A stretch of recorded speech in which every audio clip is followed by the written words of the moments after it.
everyone. Tonight I am talking about a rather sad topic, and that is what happens when you find a goat that has died.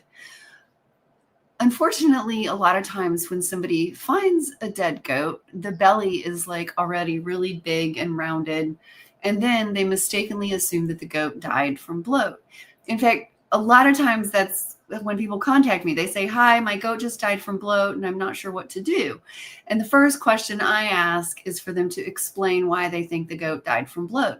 Because what most people are seeing at that point is actually post-mortem bloating, that it wasn't actually a case of true bloat that caused the goat to die.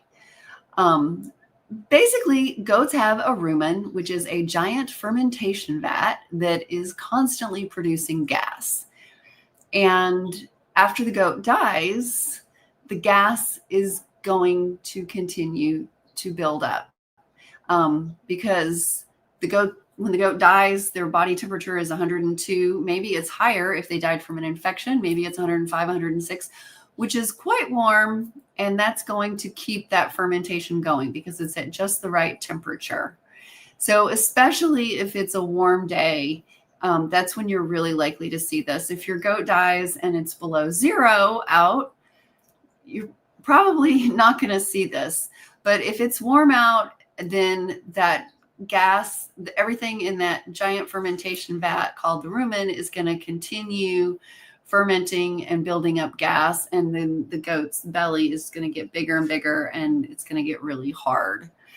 And the goat can look dramatically bloated within just a few hours. So let's go ahead and talk about real bloat and what real bloat looks like. And that is that if your goat is standing in the corner of the barn, they don't want to move, they're grinding their teeth, they may be groaning and stretching. And when you feel their belly, especially on the left side, and you try to press on it, if you can't make it budge, then it has bloat. The technical name for bloat is ruminal tympany. Tympany is a drum, and that's basically why it's called ruminal tympany, because the rumen is now as hard as a drum. And so you try to press on it and you really can't make it move. If you can get a teeny bit of movement out of it, it's just going to bounce right back when you take your hand off of it. How do you tell the difference between that and a goat that has just been eating a lot? If the goat has been eating a lot, then the rumen is going to be full of roughage, which is more like cookie dough. So when you press your hand into the goat's left side, you'll feel it press in like you're pressing into cookie dough. And when you move your hand away, it doesn't bounce back immediately like it does with bloat, more correctly called ruminal tympany. The goat might have a hard time breathing if it has bloat because there's pressure on the diaphragm. But they're definitely not going to be eating. They're not going to be ruminating. And they're generally going to be very miserable. So the causes of bloat, one of the most popular, of course, is overeating grain. We had a lot of trouble in the early years with our goats getting into the chicken grain. It seemed like one challenge after another, trying to outsmart the goats to keep them from getting into the chicken grain. There is nothing inherently bad about chicken grain. It's simply that it is grain. So we also had our goats one time bust into our milking parlor. And we came out in the morning, the milking parlor door was open, the feed bin was open, and there was diarrhea everywhere. Luckily, that was the worst thing that happened. This is one reason it's a good idea to have baking soda available. Nobody got bloat. And if there had not been free choice baking soda, because we have no idea when they busted into the milking parlor and ate all that grain. So if they did that like 8 hours earlier, somebody could have been dead before we came out in the morning for the morning milking. But because there was free choice baking soda available, the goats were able to self-medicate, and diarrhea was the worst thing that we had to deal with. So overeating grain is a big one. Sudden diet changes. So maybe the goat is not been having grain at all. If you are introducing grain to a goat, you need to start very small. I usually say like start with half a cup. If they do fine with that, the next feeding you can give them a cup. And then after that, you can add another half cup until you get to whatever the target is for the amount of grain that you want to feed them. Legume pasture can also do it. I don't know anyone who has had a problem with this with a goat, but I do know someone who lost multiple lambs. It was way back over 10 years ago in Illinois. We had a drought, and this sheep farmer said that the only thing that was still alive in his fields was clover. And one day he walked out there and found several dead lambs because clover was the only thing that was available for them to eat. And so that was all they could eat. And they ate enough of it that it caused them to bloat and die. So if once you have determined that your goat does have bloat, so their side is they've been standing in the corner, possibly grinding their teeth, refusing to eat, they don't want to walk. That's one of the first things you do need to do is get the goat walking. You also need to give them some kind of anti-foaming agent. If you had baking soda available and the goats either didn't eat it or it wasn't enough, or they didn't eat enough, then you could give them vegetable oil. It doesn't matter what kind, whatever you have in your cabinet. So when I say vegetable oil, I don't mean the canola, soy, whatever. If you have olive oil, you can give them olive oil or avocado oil. Those things all work equally well. I used to see a long time ago, occasionally somebody would say, oh, it can't be a vegetable oil because they'll digest that. The stomach's not digesting. When a goat has bloat, they're not digesting, and that's not an issue. So because I've seen some people say it has to be mineral oil because that's not digestible. It does not have to be mineral oil. I've only had 2 cases of bloat in 23 years, and in both cases I treated it with olive oil because that's what we had in our kitchen, and in both cases it worked just fine.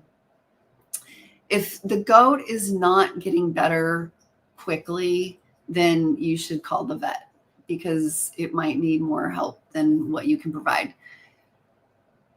Timing is really important in knowing if your goat died from bloat or just is having post-mortem bloating.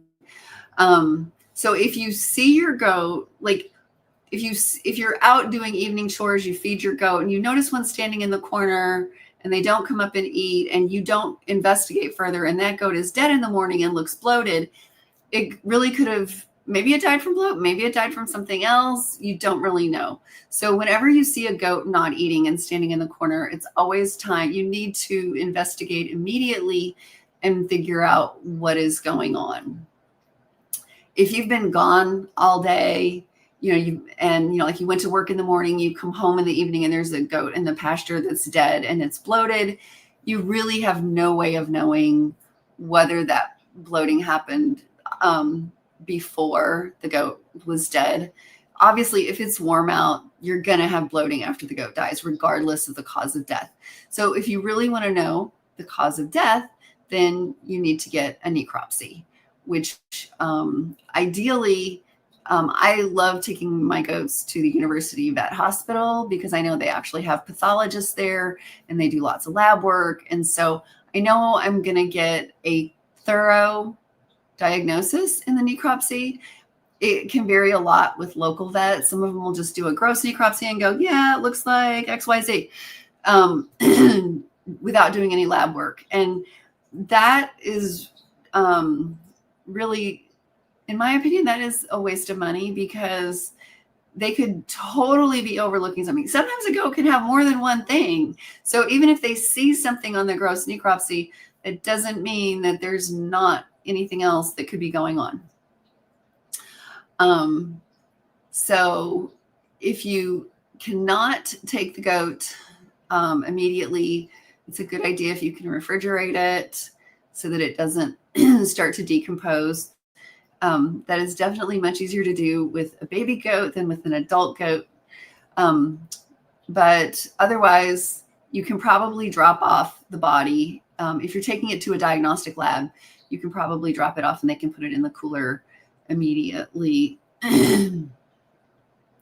But the bottom line here is don't assume that it's bloat simply because you find a bloated goat that's dead, because that bloating is going to happen to every goat after it dies, regardless of the cause of death. And you want to make sure that if it was some kind of bloat that was caused before, you want to make sure that you take care of that. You know, like maybe you need to change the way that your chicken grain is stored, or your milking parlor maybe needs to have a latch on the door that the goats can't open, that kind of stuff. And to prevent true bloat, consistency in feeding the goats is the key. Avoid sudden changes in their grain, especially increasing grain is where the problem is if you increase it too quickly.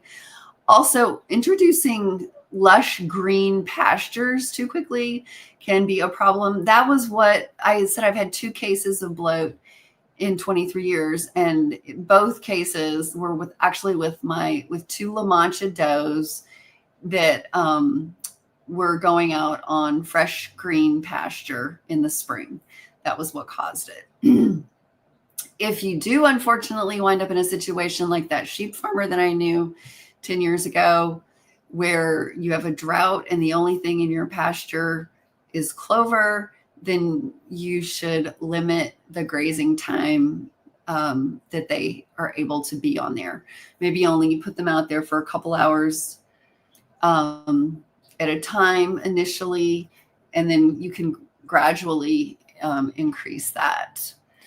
You always want to avoid feeding any kind of moldy feed. So if your hay is moldy, do not feed it. If your grain is moldy, do not feed it. Throw it in your compost pile, because goats actually have a very sensitive digestive system, and it's very easy for them to get sick if they eat too much moldy hay, or it's very easy for them to get sick if they eat any moldy hay or goat feed. And also make sure that they have plenty of roughage, which means, pasture, browse, long stem hay, to keep the rumen functioning properly. And if you don't have a lot of roughage, then you really need to have baking soda available, because goats do produce their own bicarbonate, which a lot of people are like, oh, we don't need to give them baking soda. But they produce it when they're chewing. It's in their saliva. So if they're not chewing, that's why they need to have long stem forage in their diet, is because that requires a lot of chewing. And if they're not chewing, then they're not producing saliva, which means they're not producing as much bicarbonate, which means that it's a good idea to have baking soda available for them in those situations. So same thing. The only difference really between like hay pellets, whether it's Timothy hay pellets, alfalfa hay pellets, and the long stem hay, is the fact that some goats are going to inhale those pellets without much chewing at all. And those are the goats that are more likely to need baking soda, because they're not chewing a lot and they're not producing a lot of saliva. They're not producing a lot of their own bicarbonate. So it's nice for them to be able to get a little bicarbonate on their own. So if you are watching this later and you have any questions, feel free to post in the comments section below. And just remember that if you find a dead goat that is bloated, it does not necessarily mean that bloat was the cause of death. The rumen just keeps on fermenting even after the animal is dead, and that's just completely normal regardless of the cause of death. So if you want to learn more, you can join my Goats 365 membership. Check out goats365.com, or watch a lot more videos here on my YouTube channel. Bye for now.